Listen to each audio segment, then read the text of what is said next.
বিদ্যালয় বন্ধক লৈ ইতিমধ্যে এটা বৃহৎ খবৰ আমাৰ হাতত আহিছে। আমি এখন নটিফিকেশ্যন আপোনালোকক দেখাবলৈ চেষ্টা কৰিম। তাৰ আগতে আমি প্ৰত্যেকখন ডিষ্ট্ৰিক্টলৈকে শীতকালৰ যি প্ৰকোপ, সেই শীতৰ প্ৰকোপটো যি বৃদ্ধি পাইছে, সেই বৃদ্ধিৰ ফলত প্ৰত্যেকখন ডিষ্ট্ৰিক্টৰ যিমানখিনি স্কুল আছে প্ৰত্যেকখন স্কুলতেই প্ৰভাৱ পৰিব। ইয়াতে আপোনালোকে এটা প্ৰথমতে আমি চাম যে শিক্ষামন্ত্ৰী ডাঙৰীয়াই তেওঁ এই শীতৰ প্ৰকোপৰ কাৰণে কি কথা লিখিছে প্ৰত্যেকখন ডিষ্ট্ৰিক্টলৈ, সেইটো কথা চাম। আৰু তাৰ পিছত আমি এখন নটিফিকেশ্যন চাম, তাত এসপ্তাহলৈকে বন্ধ দিয়া হৈছে। গোটেইখিনি কথা আমি চাম। শীতৰ প্ৰকোপ যিহেতু বৃদ্ধি হৈছে, বহুত বেছি হৈছে এতিয়া। তো ইয়াতে চাওক, প্ৰথমতে আমি ৰণোজ পেগু ডাঙৰীয়াৰ তেওঁৰ যিটো টুইটাৰ হেণ্ডেল হয়, তাত আমি ইয়াতে দেখিছোঁ, in view of the prevailing extreme cold condition, all district commissioners are instructed to assess the situation in their respective district and take appropriate decision regarding rescheduling of school hours or closing of schools as deemed necessary, in line with the instruction issued earlier during the heat wave. তো ইয়াতে তেওঁ এনেদৰে কথাখিনি কৈছে যে বৰ্তমানৰ অত্যন্ত শীতল পৰিস্থিতিৰ পৰিপ্ৰেক্ষিতত সকলো জিলা আয়ুক্তক নিজ নিজ জিলাত পৰিস্থিতিৰ মূল্যায়ন কৰিবলৈ আৰু প্ৰয়োজন অনুসাৰে বিদ্যালয়ৰ সময়সূচী পুনৰ নিৰ্ধাৰণ কৰা বা বিদ্যালয় বন্ধ ৰখাৰ বিষয়ে উপযুক্ত সিদ্ধান্ত ল'বলৈ নিৰ্দেশ দিয়া হৈছে, যিদৰে পূৰ্বতে তাপ প্ৰবাহৰ সময়ত জাৰি কৰা নিৰ্দেশনাসমূহ উল্লেখ কৰা হৈছিলে।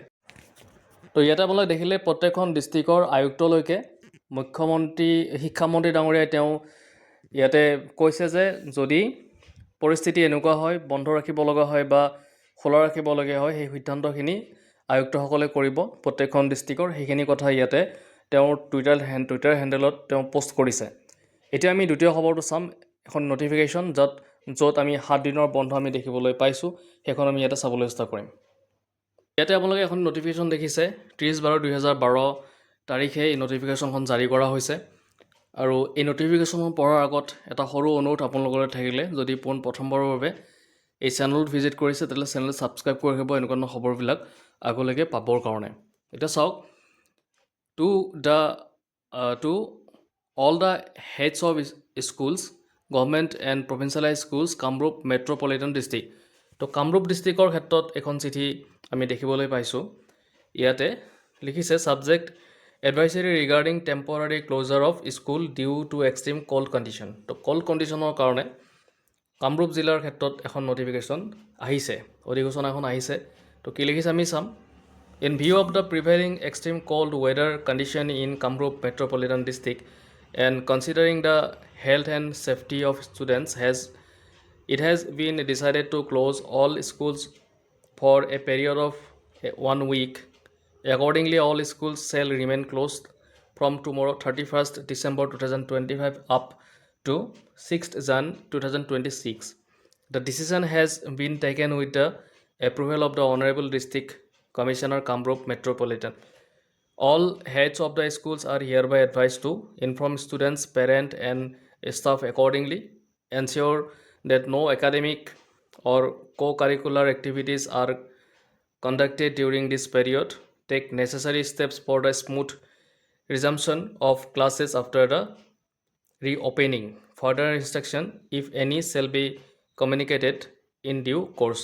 তো ইয়াৰ অৰ্থ এইটোৱেই যে ইয়াতে বিষয়টো অতিশয় শীতল পৰিস্থিতিৰ বাবে বিদ্যালয়সমূহ অস্থায়ীভাৱে বন্ধ ৰখাৰ বিষয়ে জাননী। ইয়াতে লিখিছে, কামৰূপ মেট্ৰ'পলিটন জিলাত বৰ্তমান চলি থকা অতিশয় শীতল বতৰৰ পৰিস্থিতি আৰু শিক্ষাৰ্থীসকলৰ স্বাস্থ্য তথা সুৰক্ষাৰ দিশটো বিবেচনা কৰি সকলো বিদ্যালয় 1 সপ্তাহৰ বাবে বন্ধ ৰখাৰ সিদ্ধান্ত লোৱা হৈছে।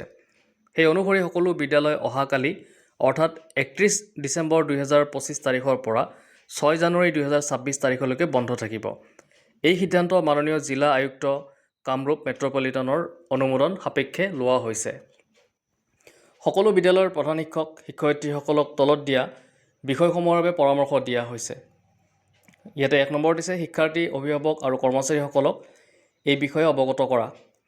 নম্বৰ 2 দিছে, এই সময়ছোৱাত কোনো ধৰণৰ পাঠ্য বা সহ পাঠ্য কাৰ্যসূচী অনুষ্ঠিত নহ'ব বুলি নিশ্চিত কৰা। নম্বৰ 3 দিছে, বিদ্যালয় পুনৰ মুকলি হোৱাৰ পিছত শ্ৰেণীসমূহ সুচাৰুৰূপে আৰম্ভ কৰাৰ বাবে প্ৰয়োজনীয় ব্যৱস্থা গ্ৰহণ কৰা। প্ৰয়োজন অনুসৰি পৰৱৰ্তী নিৰ্দেশনা পিছত জনোৱা হ'ব। এই ক্ষেত্ৰত আপোনালোকৰ সহযোগিতা আন্তৰিকভাৱে কামনা কৰা হৈছে। তো দেখিছে আপোনালোকে ইয়াতে যিখিনি কথা ওলাই আহিছিলে গোটেইখিনি কথা আমি ইণ্টাৰপ্ৰিট কৰিলোঁ অসমীয়াত। আৰু যদি ভিডিঅ'টো ভাল লাগিছে লাইক শ্বেয়াৰ ছাবস্ক্ৰাইব এটা কৰি দিব।